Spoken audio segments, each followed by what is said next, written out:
नमस्कार दोस्तों, स्वागत है आपका एक बार फिर आज की मेरी इस वीडियो में। तो आईडीबीआई बैंक और पीएसयू बैंक को लेकर बहुत सारे कमेंट्स क्वेश्चन मेरे पास आते हैं कि सर देखिए अब फिर निजीकरण की खबरें दोबारा से शुरू हो चुकी हैं। तो मैंने सोचा एक वीडियो के माध्यम से आपको थोड़ी सी सूचना दे दूं। देखो दोस्तों, जितने भी आईडीबीआई बैंक प्राइवेटेशन की न्यूज़ आ रही हैं, जितनी भी पीएसयू बैंक की न्यूज़ आ रही हैं, वो समय पर मेरे विभिन्न social media platform specially Telegram पे पूरी तरह से लगा दी जाती हैं। ठीक है, आप उनको पढ़िए। समय के अभाव के कारण मैं साहब वीडियो नहीं बना पा रहा हूँ, क्योंकि आप जानते हैं कि पिछले कुछ दिनों में मैं कितना व्यस्त था। वो सारे काम मेरे पेंडिंग हैं, जिसको लेकर साहब मैं अब थोड़ा सा काम कर रहा हूँ और समय नहीं मिल पा रहा कि हर एक टॉपिक पर मैं आप लोगों के लिए वीडियो बना पाऊँ। तो जो भी खबरें आ रही हैं दोस्तों, वो आप मेरे टेलीग्राम चैनल पे देखिए। मैं अपना व्यूज़ भी वहाँ पर देता हूँ।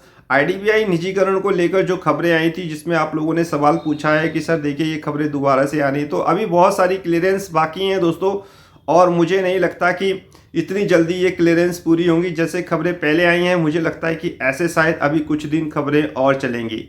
निजीकरण बुरे से बुरे दौर में नहीं हुआ, अब तो काफ़ी स्थिति अच्छी होती जा रही है। एनपीए भी कम हुए हैं, बैंक का प्रॉफिट भी शानदार रहा है। तो एक निजीकरण की प्रक्रिया मुझे होते हुए अभी संभव नज़र नहीं आ रही। बाकी देखते हैं सरकार इसके बारे में क्या सोचती है और कितनी जल्दी और आगे की खबरें आती हैं, जिससे हमें और ज़्यादा क्लियरिटी पता चलेंगी। फिलहाल ये खबरें हैं और इनका विस्तृत ब्यौरा मेरे टेलीग्राम विभिन्न सोशल मीडिया प्लेटफॉर्म पे लगा हुआ है, आप जाके उनको देख सकते हैं।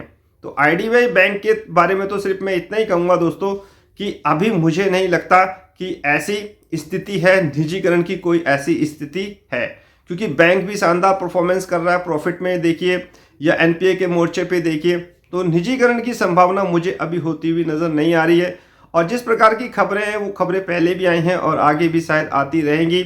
लेकिन आने वाले समय में ये देखने वाली बात होगी कि सरकार इन खबरों पर कितनी तेज़ी से काम करती है। ठीक है, तो आप इनके बारे में थोड़ा सा अभी चिंता ना करिए और अपनी नौकरी वगैरह के बारे में इतना चिंतित और घबराने की आवश्यकता नहीं है। सरकार पहले ही बहुत सारी चीज़ें क्लियर कर चुकी है, ठीक है, आपकी नौकरी को लेकर।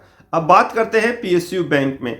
तो पीएसयू बैंक में भी दोस्तों हिस्सा बिक्री की खबरें आ रही हैं। आपको पता है कि जो लिस्टेड बैंक हैं हमारे शेयर बाज़ार में, उनके लिए एक नियम है कि उसमें मिनिमम शेयर होल्डिंग पैटर्न जो है वो पब्लिक के हाथ में होना चाहिए, जिसकी सीमा 25% है। तो कुछ ऐसे बैंक हैं जिसमें साफ सरकार की अच्छी खासी स्थिति है। ठीक है, जैसे छोटे बैंक हैं, जैसे सेंट्रल बैंक है, इंडियन ओवरसीज बैंक है, यूको बैंक है, बैंक ऑफ महाराष्ट्र, इसमें सरकार की अच्छी खासी स्थिति है। 70 से लेकर 95-98% तक सरकार की हिस्सेदारी है। तो सरकार साहब अब कुछ अपना किसी भी रूप में इस अपनी हिस्सेदारी को कम करके पब्लिक का जो हिस्सा है वो बढ़ाना चाहती है।